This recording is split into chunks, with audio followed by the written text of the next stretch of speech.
কি রে, তোর এত বড় সাহস, তুই চিঙ্কু মাস্টারের গায়ে হাতে দেখা দাস? এই তুই জানিস আমি কেটা? I M A Chinku master, only one person, powerful. এক থাপড় দিয়ে তোর দাঁত ভাঙাল দিয়ে পারি। এ তুই চিনিস আমি কেটো? আমি কিন্তু কালো মাস্তানের ছোট ভাই। বেশি কথা কল এখন ঠেয়ে নেসমু। ওর কাছে কিন্তু অল টাইম মেশিন থাকে।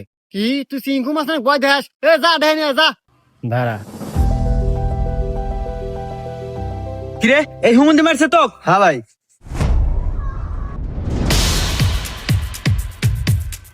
ভাই ভাই আমি ভুল করে এলাছি ভাই, আপনার মেশিন ভাই হরেন না ভাই, আমার গুলি হরেন না।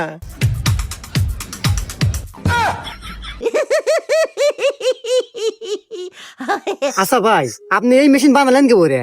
হ্যাঁ রে ভাই, এতে একবারে সহজ। ওই যে কলার ডোঙ্গা আছে না, হ্যাঁ। ওই কলার ডোঙ্গা আর ওই শাল পালের যে ললিপপ পাইপ দিয়ে যে দুকা দিয়া এই যে টিগার বানাচ্ছে। ও বন্দুক হয়ে গেছে। হ্যাঁ। আচ্ছা ভাই, পুলিশ ধরে না? না হ্যাঁ লাইসেন্স আছে।